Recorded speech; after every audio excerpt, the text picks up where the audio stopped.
Welcome back aboard Blurred Force One with your boys Mo and Lottie.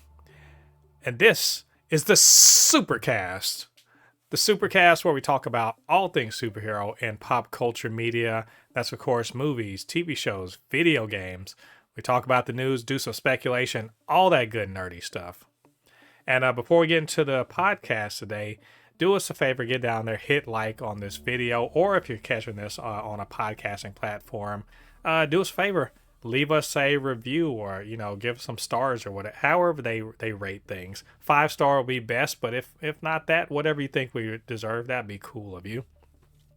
And this is the 111th episode of the Supercast, and we're in the midst of all of the striking. The WGA and SAG are steadily protesting shitty pay, and we're all for them. Yay for them.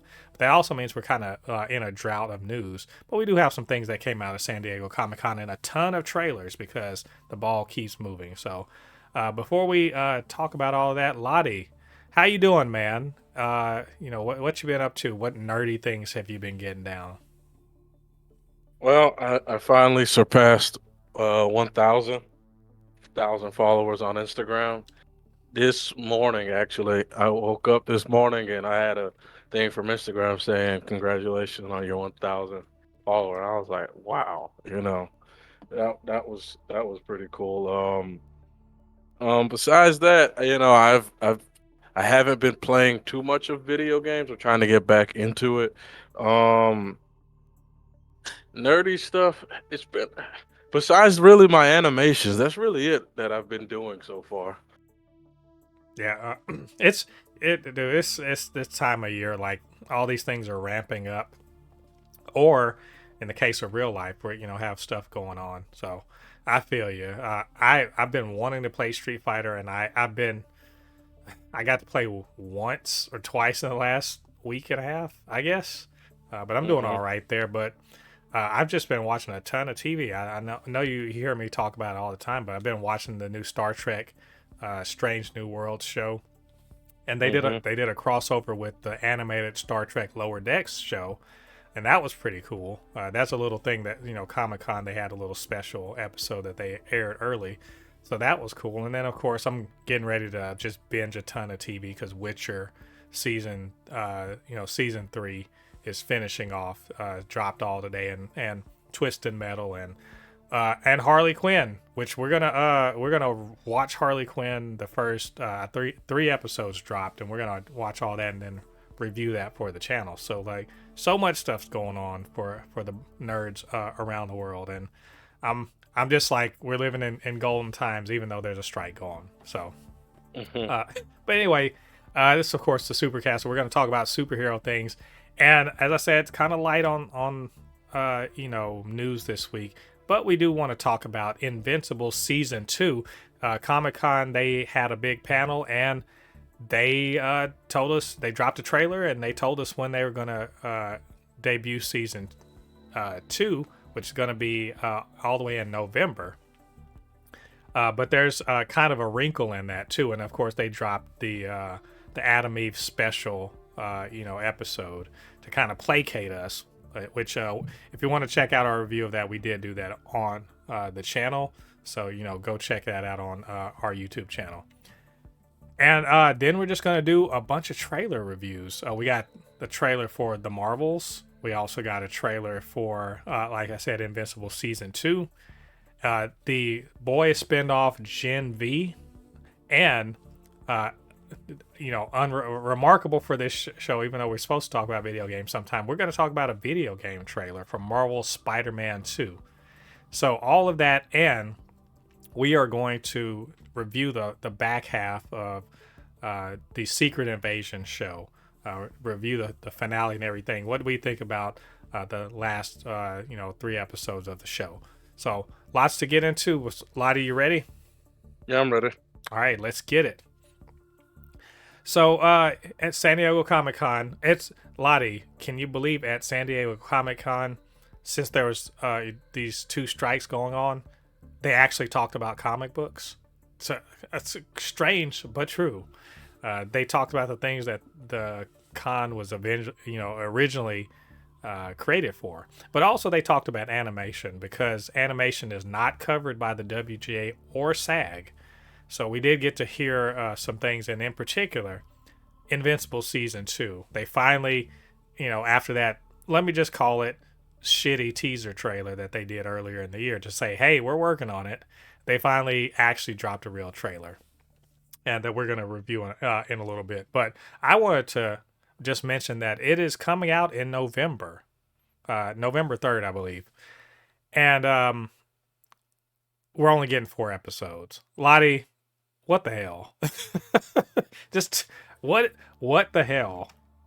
How dare I'm not gonna they? lie. I'm not gonna lie. When I first heard that, I almost wanted to fight, but then I was like, just calm down and just be grateful, because I was like, you mother. Yeah. But then I said, yeah, just chill out, man. Just chill out. We're gonna get it eventually. And just Right?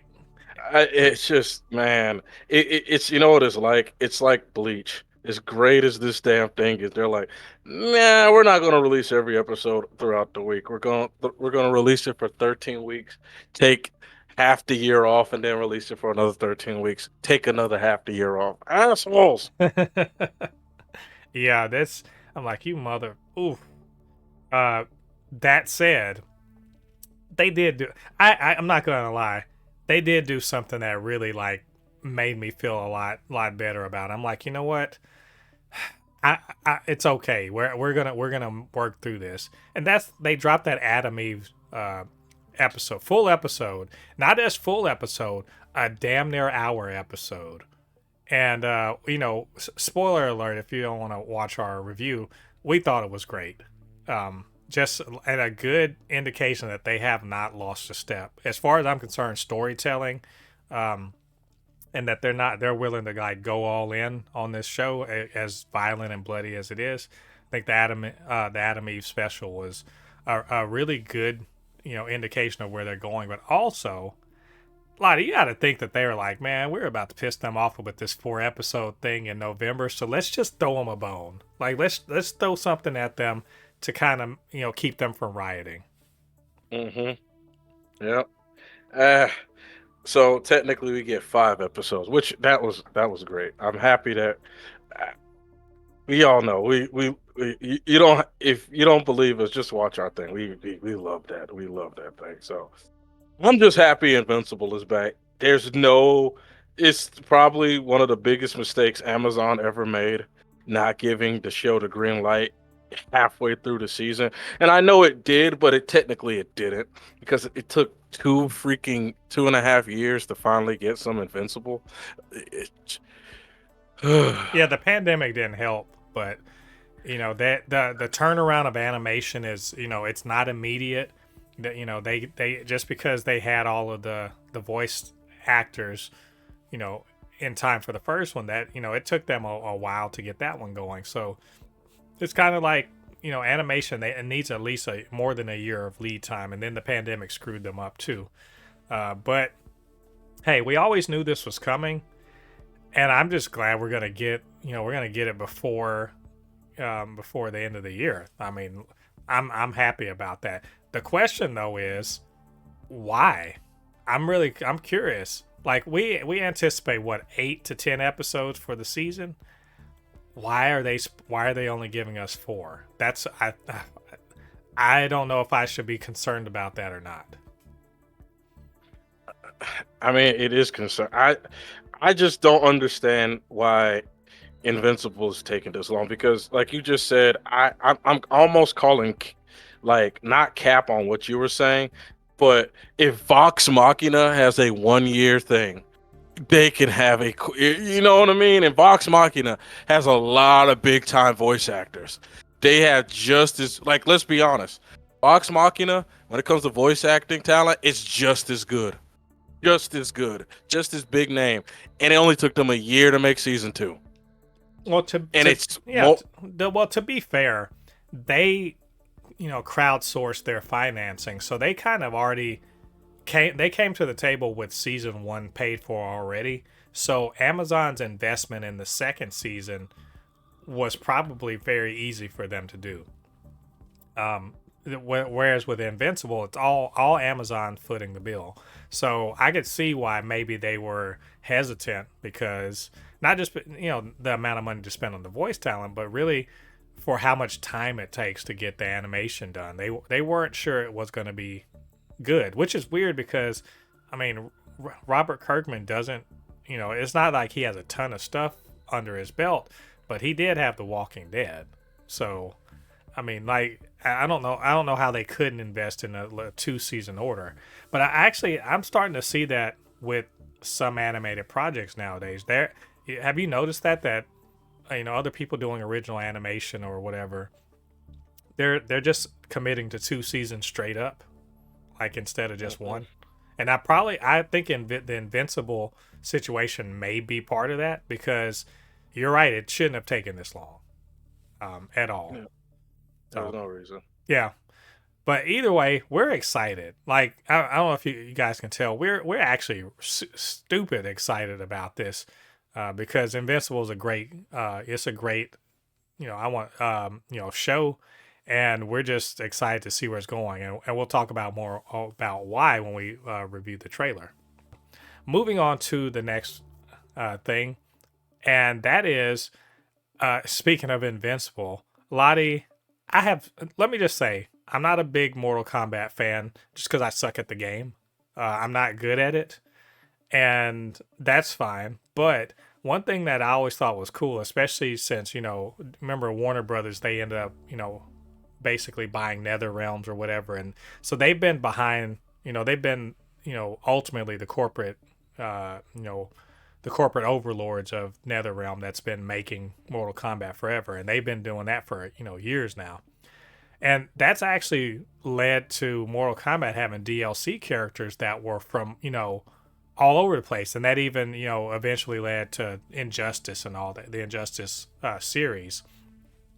But every Mortal Kombat, we always want to know who's going to be the DLC characters, where are they going to come from, so and so, right? And I remember, was it Mortal Kombat 11? They had Negan was one of the DLC characters, right? So, no, or was that 10? Or was that 10? No. That was Tekken. Oh, that Tekken. Oh, I'm sorry, not Tekken. Yeah, that's Tekken. Who was it? I'm trying to think. Maybe it was Jason. Was it Jason? Jason. Okay. But the point is that they've had. And Spawn was in 11. Yeah, they've had DLC characters from different franchises and all that sort of thing.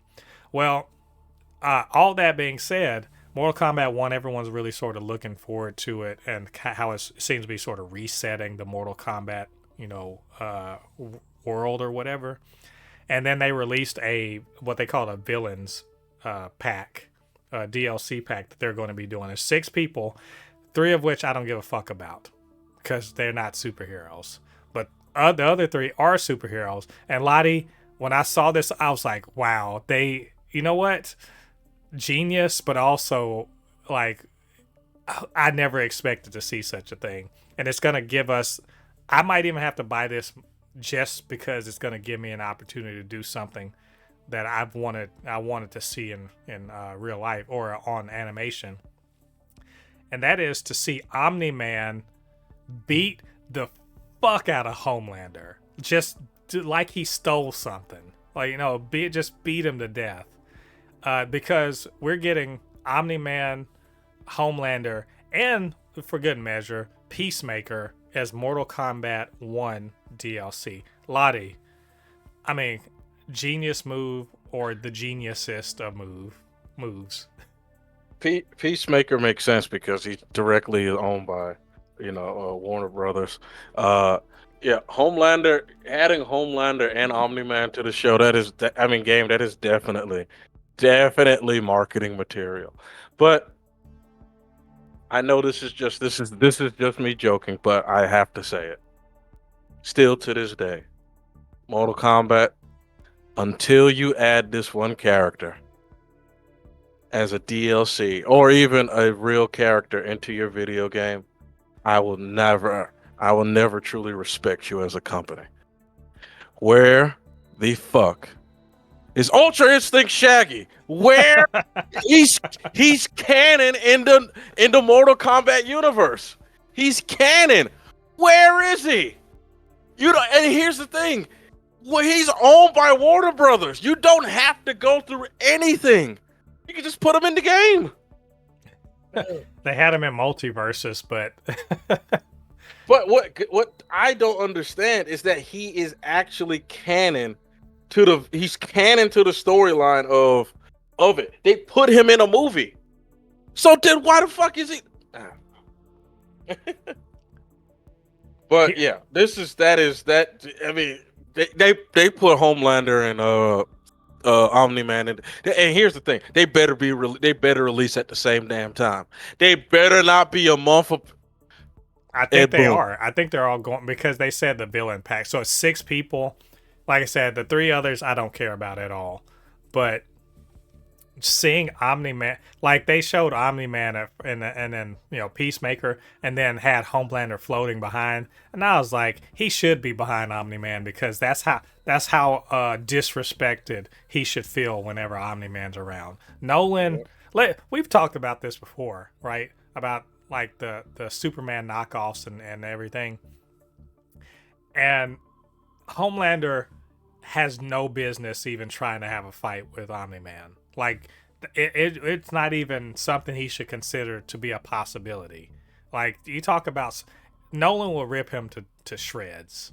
Like... I honestly, I really, whenever that argument started, I remember some people were saying this, I'm like, guys, I think first day, I'm not talking about, Invincible at the end of the first season. First day of him getting his powers, I think he will beat the shit out of Homelander. His first day having powers. Yeah, we got to remember, since we're going to do it, we're going to talk a bit of a nerd fight here. You got to remember who fucking Soldier Boy was giving him the business. So Soldier Boy, who admittedly is super strong and everything like that, but Soldier Boy was giving him the business, and a powered up Huey, and a powered up Butcher. No, Nolan would have. I'm telling you, if they switched places, if he had been in the place of Homelander, Nolan would have ripped all of them to shred. I mean, not to shred. He would have ripped their fucking heads off, right?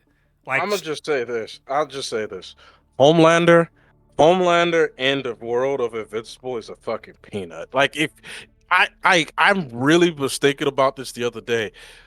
How many people can Homelander actually beat up in the world of Invincible? Like, if they put Homelander in the world of Invincible, I don't even think he's even in the top 50.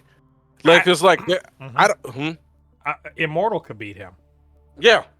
Like, the only thing he's got over Immortal is he has laser eyes. That's it. He doesn't have anything else over him. Immortal can do every other thing that Homelander can do. So, I'm just saying. And remember, Immortal was giving Nolan the business. He lost, but he was giving him the business. So I don't think what's the woman's name? The woman who's basically Wonder Woman. I think she could beat up Homelander. I'm really thinking about it. The Martian could beat up Homelander because he was holding down Omni. Like, if you really think about it, I think almost anyone in the Guardians of the Globe that is not not Batman, not Batman, could probably and not beat Aqua Homelander. and not Aquafish Man. I mean, if you really think about it, his water was keeping Nolan down for a little bit. Like, hit that, that feat alone, I think could kill Homelander. If you really think about it. Like, probably the red whatever Flash or whatever the hell his name Oh was. yeah, that man is knocking. Homelander won't even, literally within a second, Homelander's head is on the ground, and he's like, "What the fuck just happened?"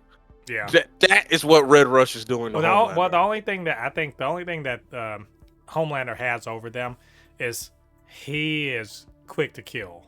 When I say quick to kill, I mean for real. He will go straight up for killing blows immediately. Mm-hmm. But I mean, he couldn't beat Invincible much less Nolan. Nolan will destroy him. Absolute. Omni-Man, you don't even call it soloing him. Omni-Man could fight 5 Homelanders and kill them all relatively easily. So, anyway, uh, that said, I'm look, I'm not gonna buy the game because I don't need another fighting game, but I'm really looking forward to seeing people play with Omni-Man and with Homelander. Obviously they're gonna borrow a bunch of shit from the Injustice series, but it should be fun. Peacemaker, I like the character. I don't know what he's doing there, but sure, why not? Why not? I'm with it. So I think that's really cool. They're doing a great job of cross marketing. Like this is a group of people that are developing this game and that are marketing this game that have a good idea about who's likely to buy Mortal Kombat. And I think after Mortal Kombat 11, they really need a W. I understand that Mortal Kombat 11 not greatly received, like not hugely popular in the fighting game community. So hopefully this will bring people back into the fold. So anyway, we can't wait to see it. So we'll let you guys know when we see the footage and the gameplay of Omni-Man and Peacemaker and Homelander. So that brings us to our trailer reviews. Man, we got so many. Like what is it? 5 trailers? 4 trailers. The Marvel's Invincible Season 2, Gen V, and Spider-Man 2. So Lottie, let's talk about the Marvel's trailer. This is, first of all, it's July. I'm trying to this movie comes out in November. I'm trying to decide if this is a good bit of marketing or if they're just like, we have got to prepare the ground for this because we cannot have a Ant-Man and the Wasp Quantumania on our hands.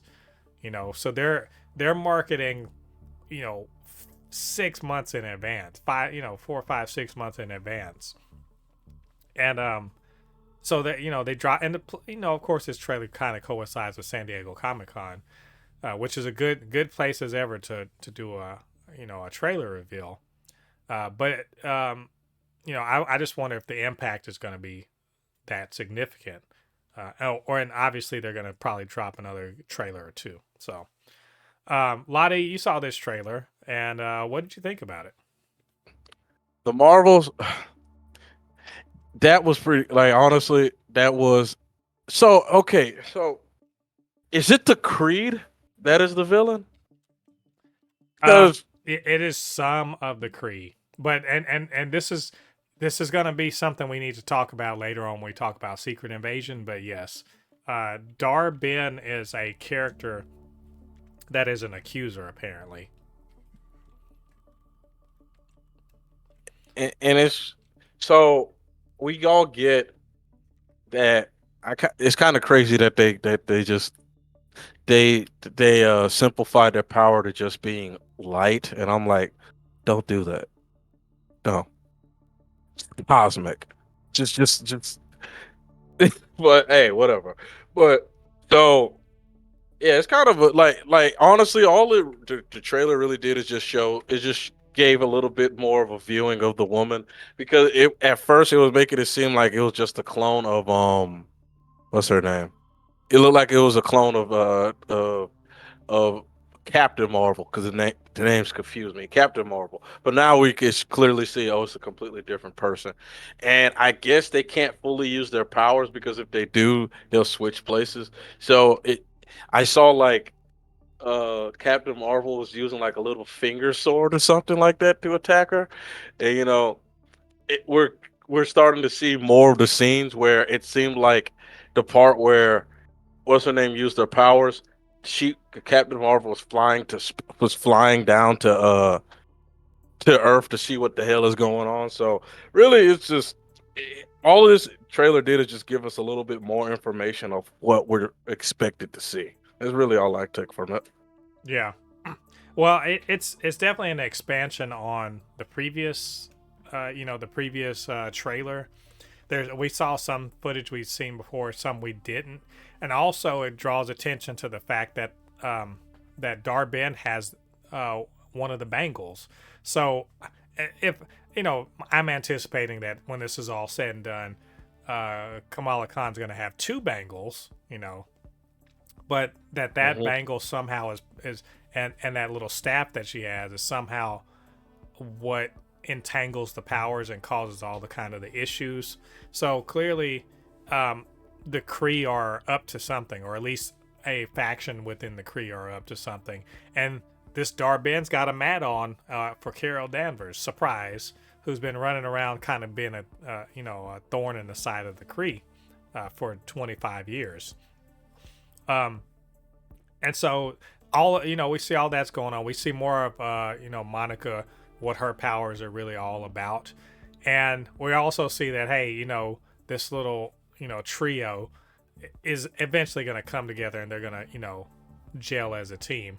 So to that end, we see more, and we see more Nick Fury and everything like that. But I mean, if I have to be honest, I mean, I don't think the trailer moves me all that much. I mean, any more than I already am interested in this movie, which, like I said, I'm highly anticipating it. It didn't really move my needle too much, other than just kind of seeing some cool little fight scenes towards the end and like putting some of the things into context that we had seen in the previous trailer.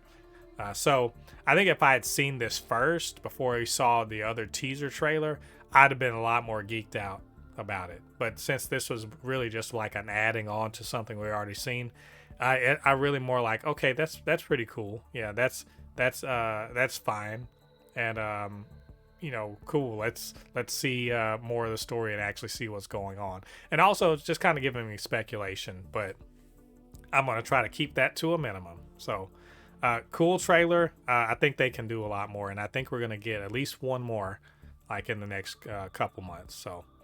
We'll check that out when that does come out. So, Invincible Season 2 trailer. Lottie, again, we were talking about earlier, highly anticipated trailer, right? Hmm. For an highly anticipated Season 2. And I think it's about a 2-minute trailer. So, it's good and includes a lot of stuff, including one of the, like, a Nolan line that I'm just gonna be thinking about for a while. I'm gonna keep thinking about it for a while. So Lottie, what do you think about the trailer? How you feeling about upcoming Invincible Season 2? You should have died at birth. That's what I'm talking about. I was just like, man, okay, well, clearly that's the Nolan we all know. Think, Mark. It's that Nolan. He's Mark. oh my god. Yep, he hasn't lost a step. He's still an asshole. So The trailer revealed I think one or two creeds, if I remember right. It revealed one or two creed. It showed an alliance of, like, man, one of the guys who's head of the what is it, the coalition of planets.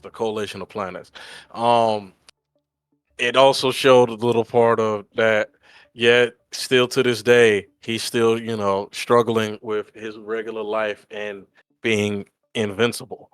And it's really cool. Of course, they showed, what's his name again, in the trailer. They showed a battle. What is his name? Battle Beast. Battle Beast. That's the one that damn near killed Mark. Man, I know they're going to re-show him because everybody freaking loved Battle Beast. I This trailer was pretty much like Invincible porn for Invincible fans. They were like, yeah, everybody that you liked, yeah, they're back. You know what I mean? So Yeah, it's like, yeah, that was cool. and introducing some new bad guys who are definitely going to give him all the trouble in the world. And of course, they're like, oh, Adam Eve's coming back. And then they did that thing where they're like, oh, look at all these voices we're having. I'm like, well, damn, y'all got 1 million people on the roster for voice talent. So clearly the Guardians are going to be a part of this. The new Guardians that we saw in the previous season. They're all gonna show up in this. Some new bad guys, some old bad guys we've already seen before. It looks like it's going to be, things are gonna get ugly. And also, I think that we're also gonna see his Mark's handlers with the government sort of trying to trying to put down on him, and how is that going to work for him? And of course Nolan. I mean, good God, I don't think it. I don't think we can have Invincible season 2 and no, Omni-man showing up, and showing his ass. So I think I'm really excited. Like I saw it. The only thing that I hit on, and this is something that was with the first season too. It's just that the animation's not great in some places. It's like that when the principal of the high school was just kind of talking. I was like, well, that's where y'all save money there, so y'all can have awesome stuff, later on in the fight scenes. Cool, but I did hit on that the animation's a bit, it's a bit low rent in some spots. So Yeah. but It's a yeah. little unfortunate that was one of the things I noticed in the trailer as well. I was like, the the the teaser made it seem like we were about to get like amazing animation every episode, and I'm just looking at it going like, yeah, it's a little better. Yeah, like, cause like, let's be honest, that teaser trailer made it seem like we were about to get like high quality animation every episode, almost like how Bleach looks. But nope. Mm-mm. Yeah. Well, if they keep it on the scale that the Adam Eve special was, we're good. I don't need too much more. I don't really need any more than that.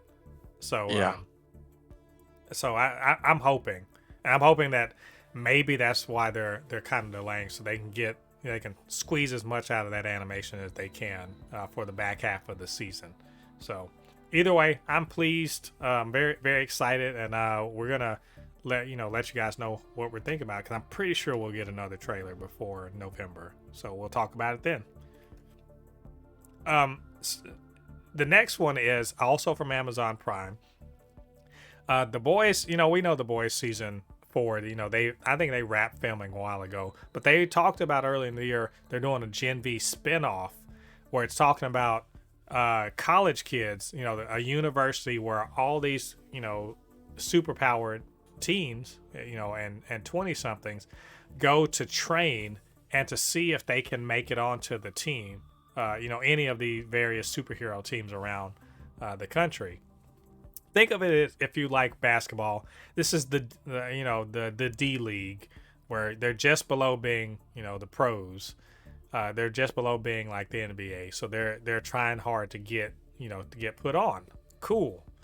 And of course, because it's starring regular people with superpowers, and it's also run by Vought, there's a bunch of bullshit going on, and people are gonna get killed, and it's going to get gross and bloody, and generally just awful. It's everything we've grown to love it and expect from The Boys. So Lottie, again, we saw this trailer. What were your thoughts? Man, when I saw the trailer, I was just like, this reminded me of an anime called Dead Man Wonderlands.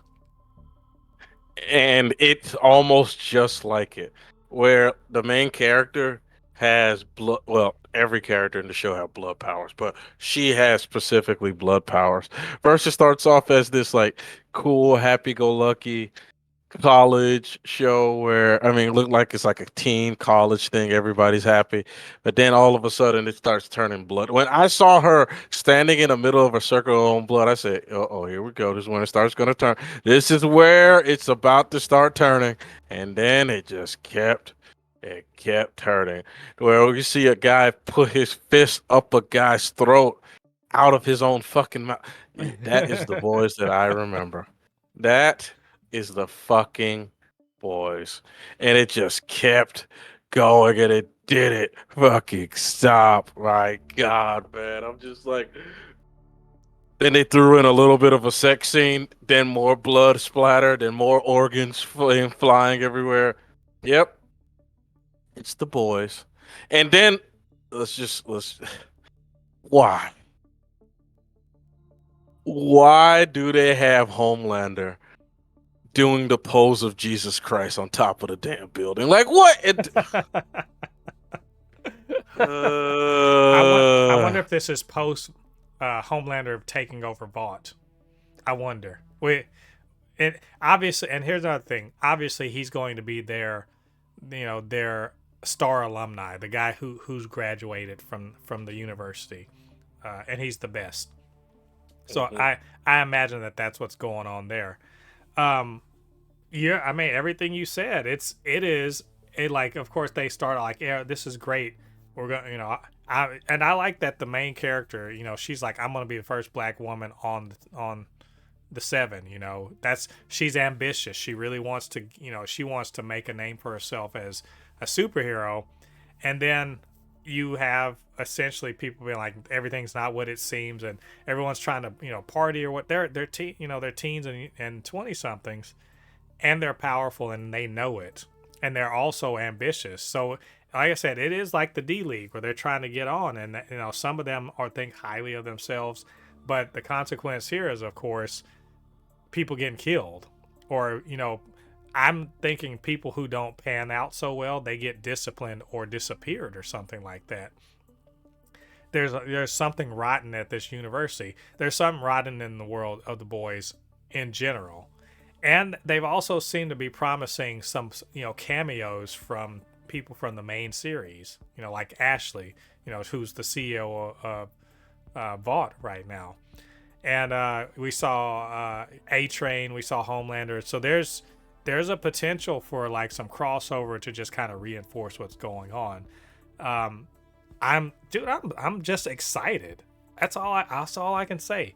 It is pretty much exactly what you want from the boys, and only this time we don't have the ever frightening presence of Homelander just kind of make everyone on edge. Instead, I think we're gonna end up finding two or three because there's probably some evil people in this university. I think we're gonna find two or three that are gonna be like that.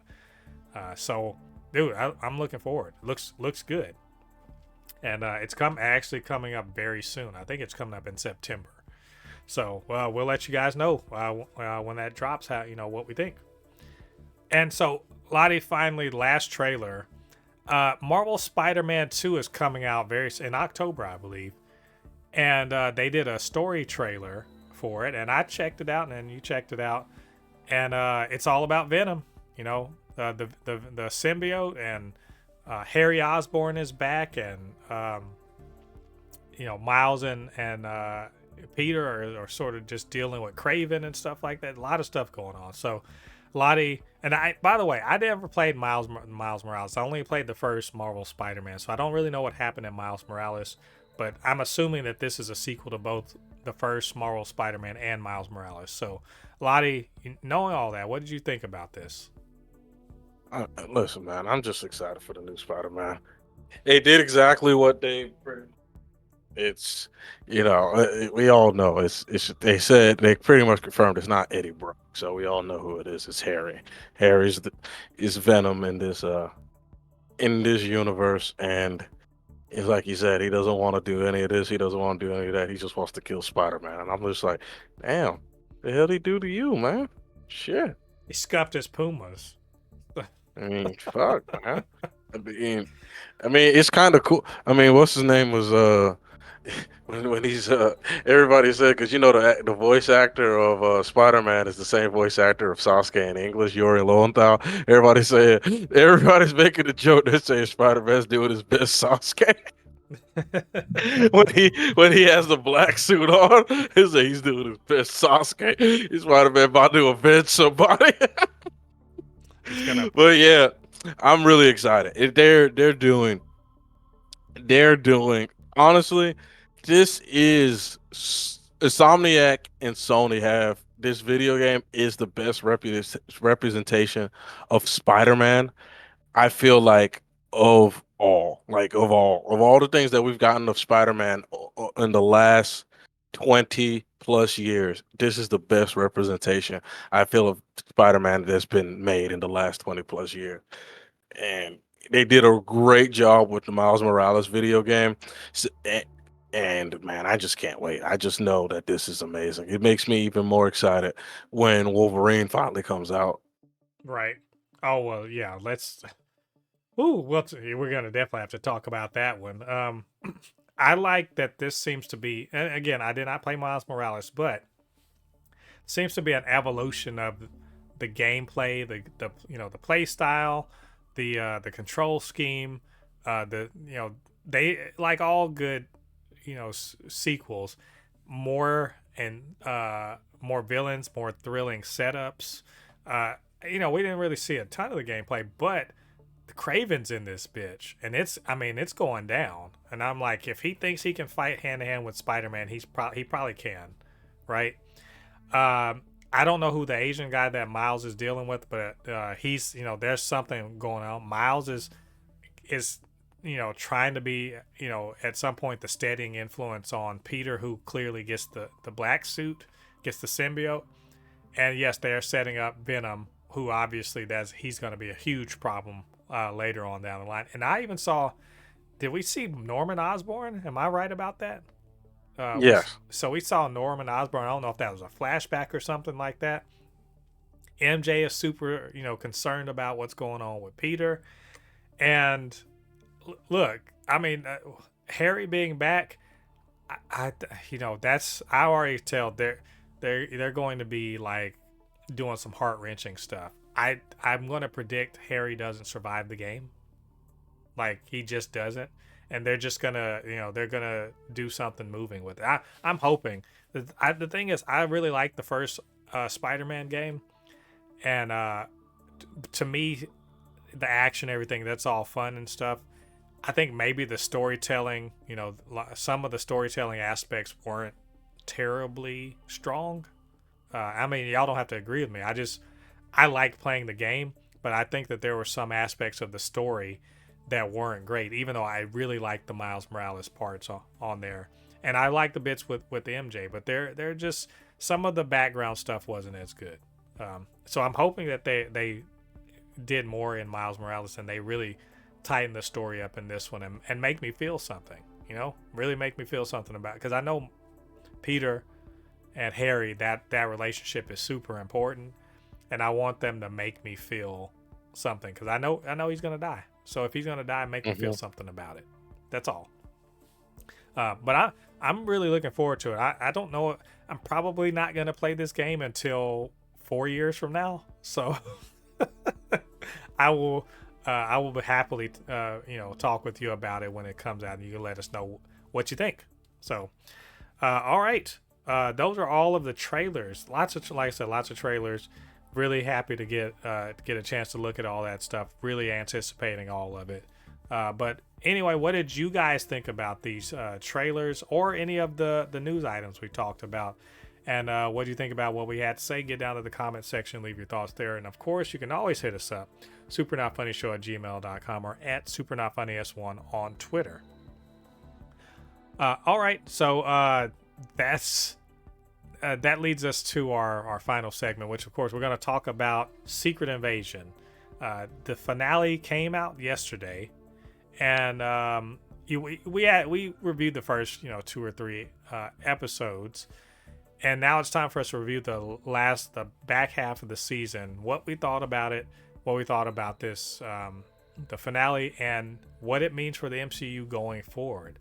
Lottie, I know we're a bit behind on this, but we finally got caught up, and look, we got Super Scrolls.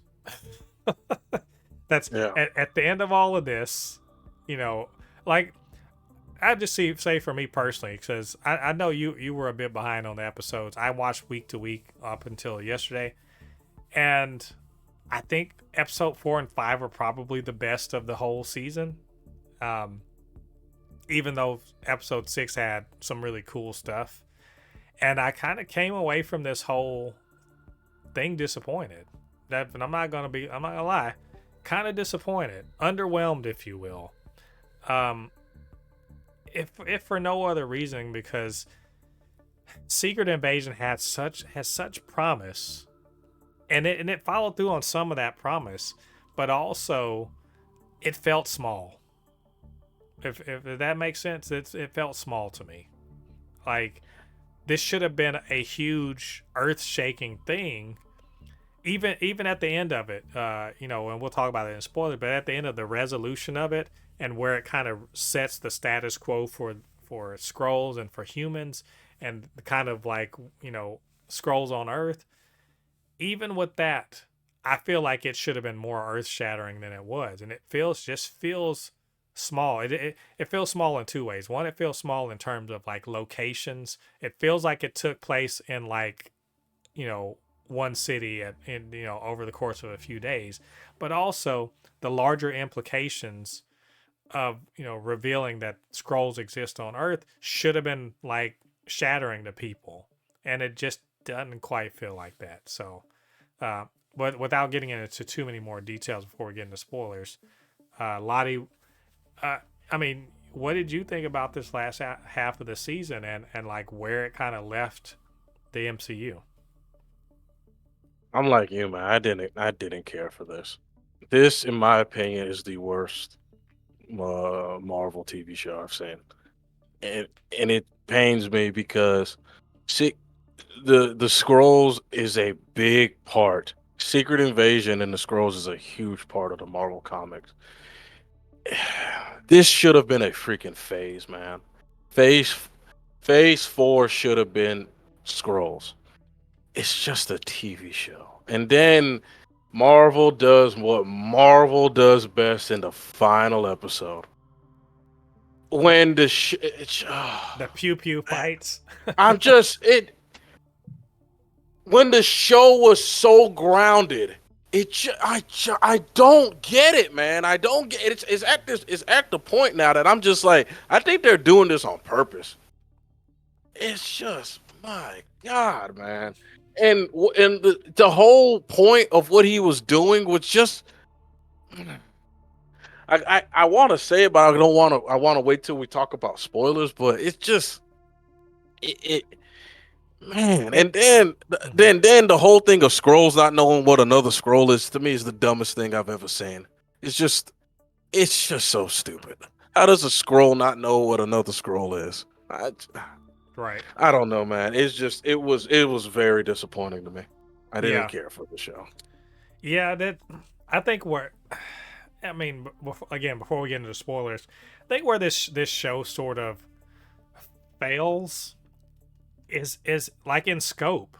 Like the scope is so small, and the reasoning for why you keep the Avengers out is bad, right? Yeah, that was the oh my god. The reasoning for keeping them out is bad, and even when they do interesting things that actually kind of recontextualize things you've already seen, like we know, hey, there's people have been taken and become scrolls. There's two people in particular that were revealed in this show to be scrolls, that were confirmed to be scrolls, and you know, we know Rhodey, and we know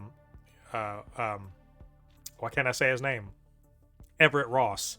Yeah. And then of course many, you know, other people various, you know, rankings in society. And that's all, it's all good. That's, I mean, I actually think those parts are pretty cool, but like no superhero was taken. Like I'm sorry, Rhodey doesn't count. He doesn't have any fucking superpowers. He runs a damn suit, right? Yeah. Yeah. And so yes, he's very influential, but he runs a suit, but no actual superhero was taken. And that was one part of the comic that was so pivotal, was that you saw an actual straight up superhero, and like Ant-Man was actually had been replaced, and that meant something. Exactly. And in the Avengers TV show, Captain America was taken. Like Yeah, a while. Like Captain America in the Avengers TV show for like basically a season was a scroll. right. Like that is scope. You see how like for a almost a whole season he was a scroll.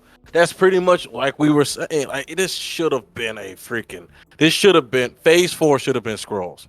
That's what this should have been. Like I Or if not, everyone doesn't have to be, but they should show like, oh, scrolls are doing some shit, right? yeah, Scrolls are, like the end of yeah, every single phase 4 movie, like should have like the first face, like in my opinion, the first movie that should have been showing that Skrulls were involved was the prequel movie, which was what's it called? That like that would have been make more sense of showing a prequel movie of what's her name, her being alive, um, Black Widow. That during Right. the blip, before the blip happened, Skrull started making their move. You Yeah. know what I mean? That could have given us a get out of jail free card for Black Widow, but like there's so many ways they could have been like, oh, this guy's and they could have revealed that, and then it would have been a big old to do like at the end of this show. But again, scope is so small that it really is just, it just comes down to one person's motivation is he's just mad at Nick Fury, Yeah. and he's just gonna take it out on the world. And I get that, but it just doesn't feel. It didn't feel immediate. Like I didn't feel like, oh shit, this could be bad. I didn't feel like he ever had a chance of winning. I didn't feel like he ever had a chance of getting his way. I didn't feel like there was ever any chance that there was going to be an actual war between Russia and America.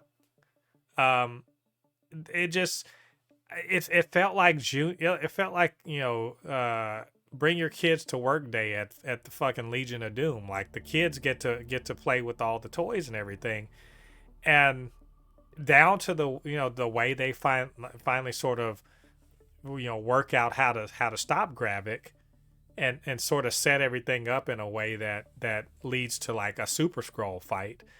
I mean, that was his whole damn plan, was like, oh, I need to get all of this DNA so I can have a Skrull that has the power of all the Avengers. Well, good for fucking you, man. Good for you.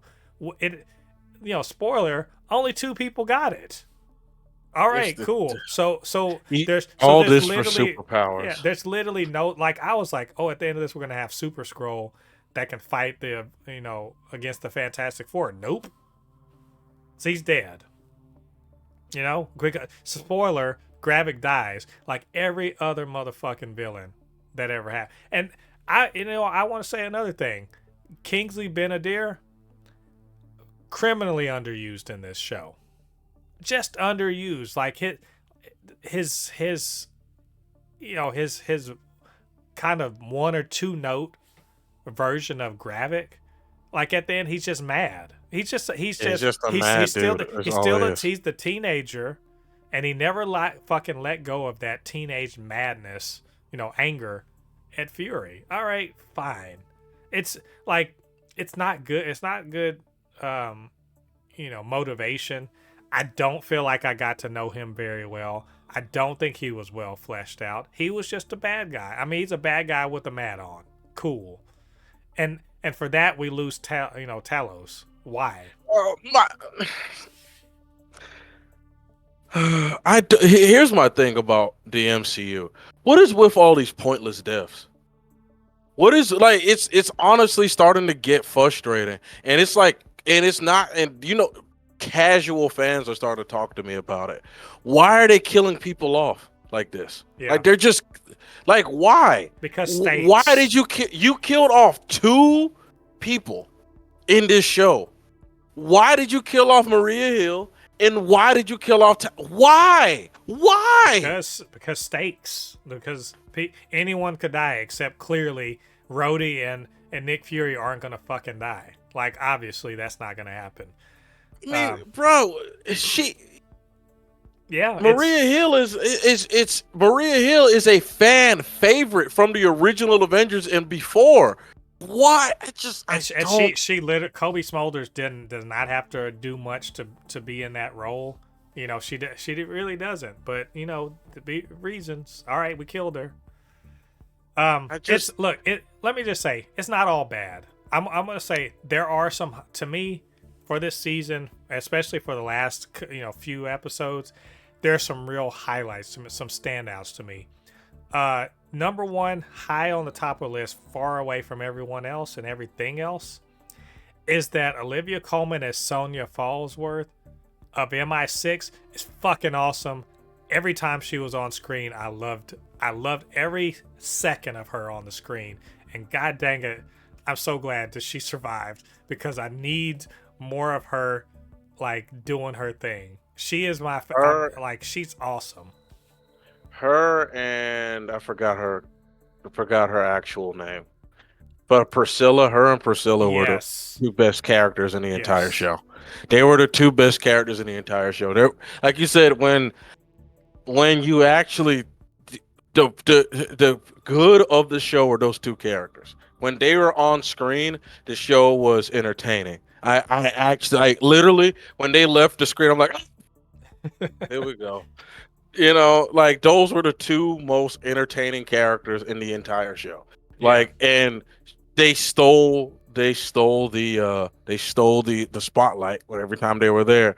It's unfortunate that Nick Fury, Sam Jackson in his own show is just he was overtaken there, but those two women overtook him yeah, in the show, and it's like you said, I still can't get over the fact that they did a CGI fight at the end. Like, I just like I'm literally sitting there saying they're really about to do this. yeah. They're really about to do this. Mm-hmm. Yeah, they can't. It's like they can't. They can't help themselves. They can't. Like it. There was no reason for it. Like that. There. The part. To be honest, the part I was more interested during that whole bit was the standoff between Fury and Skrull Cheadle. You know, Yeah, Skruldy. How about that Skruldy? Scrolly. Between I like that. I like Sonya Fallsworth rolling up and holding him hostage. I love that. The Ritz and trying to figure out what the hell's going on.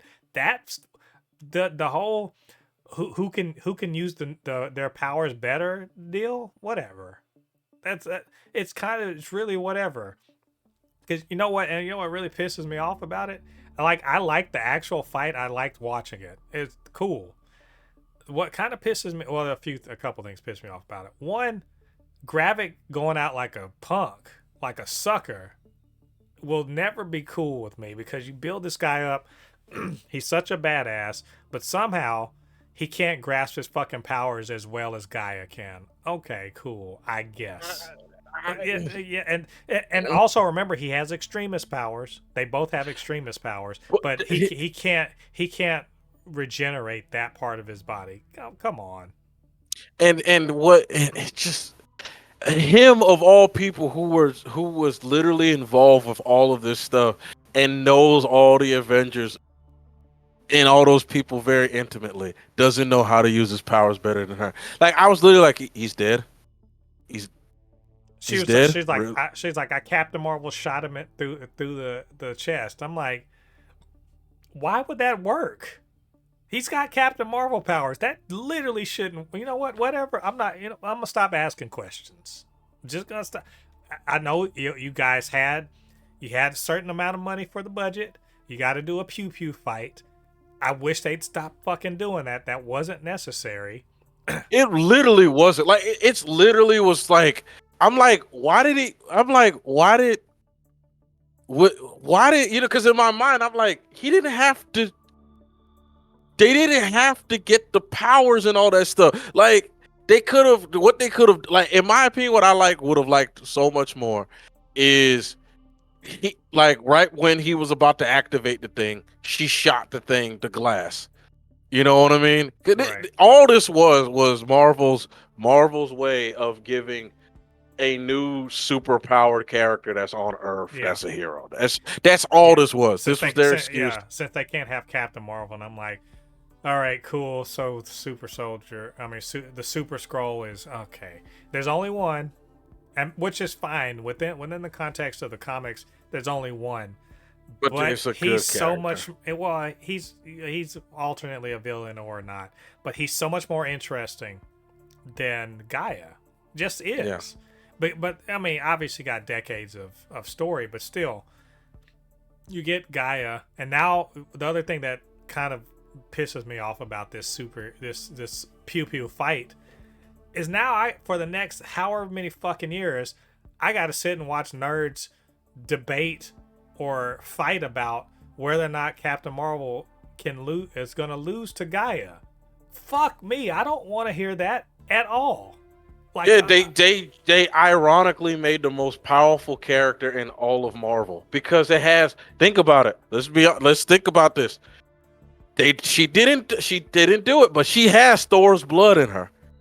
She has Thanos' blood in her. Technically an Asgardian. Like, They ironically, stupidly, in my opinion, stupidly. Like they should have just kept the damn powers very low. But she has the power of every single Marvel hero that fought in Endgame. Yeah. I mean, not Marvel hero. Every single Marvel being that fought in Endgame. I'm surprised. I'm surprised they didn't give her Doctor Strange powers just because it's blood. Like, and some of these things don't make any fucking sense either. So what if you got Captain Marvel's DNA? Her DNA. So you're telling me her powers are not because she's connected to the fucking Power Stone or to the Reality Stone, whatever stone. Her whole body is connected to it. That's what she's channeling his power. No, it just changed her DNA so she could do that. Oh, come on. Yeah, you didn't. Yeah, they just retconned it. They retconned it. I'm just like, okay, all right. They just retconned it. It's light powers stupid. now. Like now, I'm just like, well, that's stupid because it then makes the fight with Thanos make no fucking sense. Like exactly. That's okay. So yeah, they. All right, and she's got all these. You know what? You know the great thing about the Super Skrull from the comics? He was literally just engineered to have the Fantastic Four powers. He's got 4 powers total, right? 4. You know, the super strength and Rocky thing, the invisibility power, flame on, and stretchy powers. That's it. She's got every fucking thing. Like, I'm just saying. She has Spider-Man's power, so technically, what happened? Why couldn't Gravik have spider sense to dodge the other thing? Because technically, he should have known that she was a thing because he has spider. Because look, you're asking Spider-Man questions. You're asking a lot of questions. Let's not let this. You're asking for this to make sense, and I understand the desire for this to make sense, but it's just I'm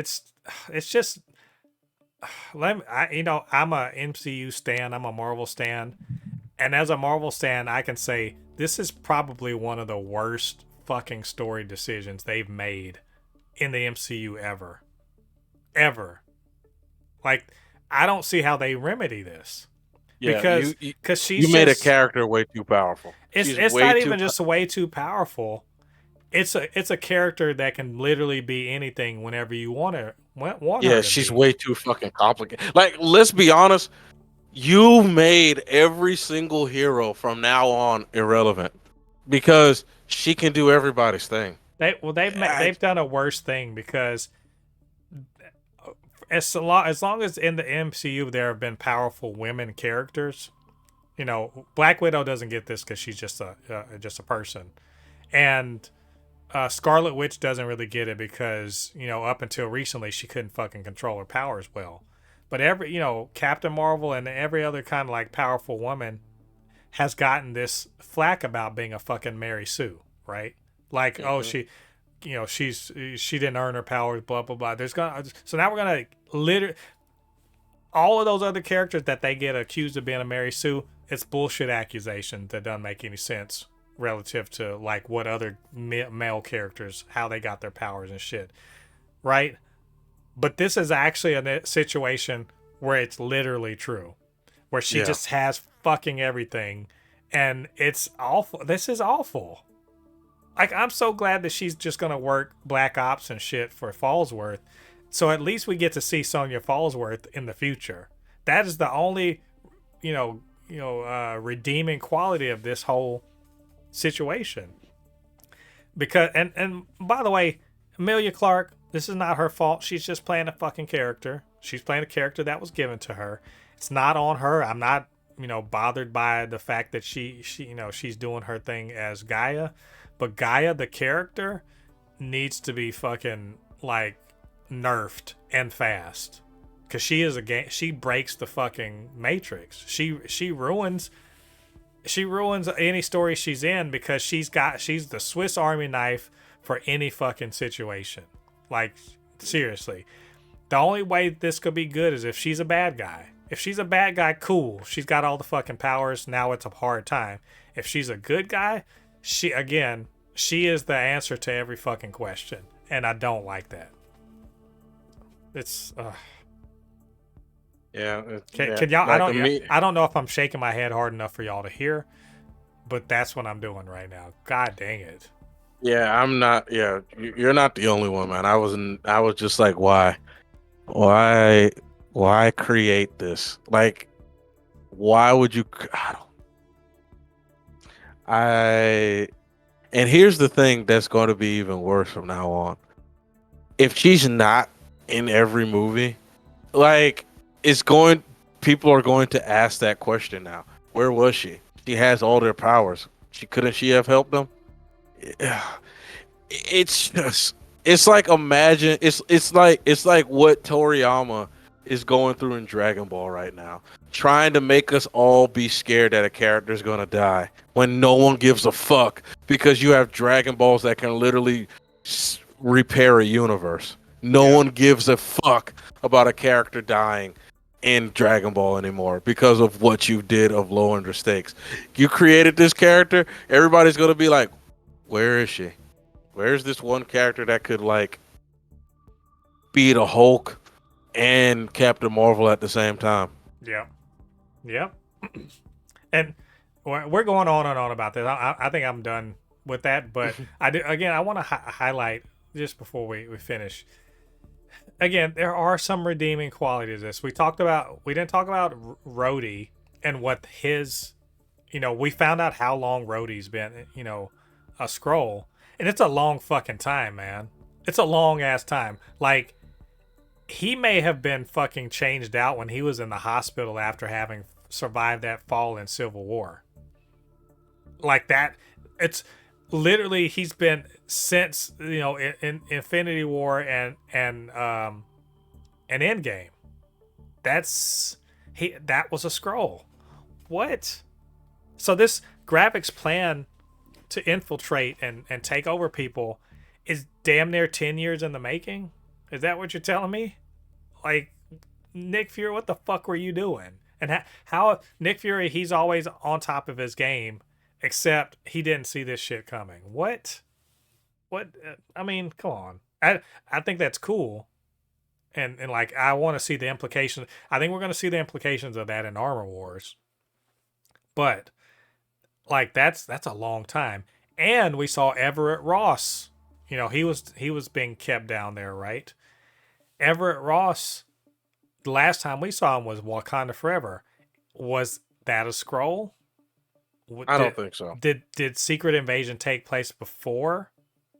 Did Secret Invasion take place before Wakanda Forever? I think so.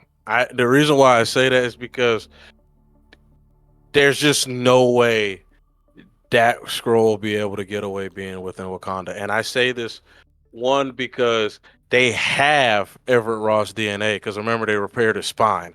Right. And I'm sure if you walk into any of those places, they're probably doing a DNA test. And if not that, they would have saw on the news about Everett Ross being a scroll dying in the middle of the road. They would have, you know what I mean? Because there's just no way. It had to be. I'm confident the Wakandans were they were up on game, like straight up. There's no problem. What I'm more thinking about is, was the Everett Ross, like if this took place before Wakanda Forever, all right, cool, everything fine. If this took place afterwards, then why would they have been duped? So this does lead me to believe that it's pre-Wakanda Forever. Until they say otherwise, that's what's going on to me. And but I mean, I think that was interesting. Who got replaced and when and what it means in the future. I think the other redeeming thing. This is the last thing for me. about this show was to see Nick Fury as a not just the guy, running the show, but as a flawed guy who has a love of his life, and she happens to be a Skrull. And I agree with you. I do agree. The woman's name, the actor's name is Charlene Woodard, and she is excellent. Good God, I thought Priscilla. I think Vara is her Skrull name. Was just so good, and like it really kind of humanized Nick Fury in a way I didn't know that I wanted to see. Yeah, everyone's telling him he's fucking up in this show, but Priscilla, aka Vara, is loving him through it. And at the end, when she's like, "I just want him to be my face," he's like they mend fences, and she wants to come with them and to kind of help him with the whole peace talks with the Kree, which I was said before we were going to talk about. The Kree apparently are in peace talks with the Skrulls. So who the fuck is Dar-Benn, and why is she doing what she's doing in the Marvels? But anyway, I like that they mended their relationship, and like he's been using his role as a spy master to sort of avoid difficult things with her over the course of their relationship, and she's accepted it, but now she's requiring more of him, and he is stepping up. And like you saw, there's real love there, and the question is, can there be cross species, I guess not just cooperation, can the two species coexist? And Nick Fury he's very pessimistic about it, and yet he's an example of why it can work. And I liked what that all meant, for him as a character, and for her as a character, and I hope we get to see her again. Same. Yeah. Same. I really hope so. Hopefully she's in The Marvels. Yeah. So hopefully. who knows how much Skrull action we're gonna get there, but I think she's really good. Did not save this show, but a bright spot, So I don't know, Lottie. I don't have too much else to say. This definitely was, yeah. I'll say this actually goes down. This bumps Moon Knight up, because Moon Knight was a huge disappointment to me, in terms of like where it, like I think on balance I was fine with it, but like this is low. This is low. This is a low point for the MCU on TV, and God, I hope they can reverse it with Echo. Please reverse this with Echo. Somehow Echo is going to get a screeching voice, and then gonna have a pew pew pew screaming match with somebody. Yeah, Tell you it's happening. Because reasons, even though she can't talk, but still. Whew. Okay. It's hard. It's hard to be an MCU fan right now. Just this too much. I'm this show. I've been listening. In Phase 4, I have been like, all right, it's fine. Like I like this, cool, whatever. I've been pretty much staying the course. This is the first MCU thing in or I guess it's Phase 5. The first post-Endgame thing that really has got me stopping and thinking, like, are they okay over at Marvel? Right? Or is it, what's happening? What is going on with the decision making? Who said that this is the story to tell, and the way they told it is right? I want to know. Like, I know the producer on this. He's one of them that I think Brad Winderbaum is the guy's name. He's one of them. Who didn't show this to somebody else, like at Marvel, and said, hey, y'all need to do better? I want to know, because I'm starting to question the decision making at Marvel because of this. Yeah, it this one was this really really really You know, because I there's other stuff that I've watched that I wasn't too much of a fan of, or movies I've watched, but this one, like, honestly, just I'm literally watching each episode, just saying to myself, why? Just why? Just why? This all this show really just comes down to is a pissed off teenage son and his father. That's literally all it was. And that his father finally gave him what he's been begging for the last 10 years of his childhood. And when he gets the toy car, he realizes the toy car is not what he wants. And he dies for it. Yeah. What it's like? What if all of that, but at the end dead? Yeah. Okay, so I don't know. Do better, Marvel. Come on. Like we're in the bag for you. How you're making it so hard for me to just be on. I'm not gonna jump off the bandwagon, but man, we have got to do better than this. So I don't know. We'll see. Anyway, I think that's all of our thoughts on Secret Invasion. What did you guys think about this show? What did you guys think about what we had to say? Get down to the comment section and leave your thoughts there. And of course, you can always hit us up, supernotfunnyshow@gmail.com or at supernotfunnys1 on Twitter. And while you're down there, do us a favor, hit like on this video, subscribe to the channel, hit that notification bell. All that good stuff helps with the channel, helps us to grow, helps more people to see this podcast and the various videos on the channel. And we really appreciate that. Lottie, can you believe it? 196 subscribers. It's been I feel like we have been clawing at and crawling up this sheer rock face, and we're about to at least hit a point where we can just sort of rest for a little bit. But just saying, like, we obviously we want the channel to grow as much as possible, but 200, we're so close. I'm hoping. So you guys go do that. Hook us up. Do us a favor. We're really trying to grow this channel because we love doing the supercast and all that stuff, and we want more people to get involved. And of course, the supercast is nothing if it's just me. Like, I've done it by myself a few times. It's not as good if Lottie isn't here. So Lottie, where can they reach you on social media? Oh yeah, you can always find me on my Instagram, which is Anukinihun. It's ANUKINIHUN. Again, it's ANUKINIHUN. Like I said earlier, I finally reached 1,000 followers. I'm really grateful, guys. I've been working my tail off the last few months working on animations. I'm taking a little bit of a break, but I'll be back in August making animations again.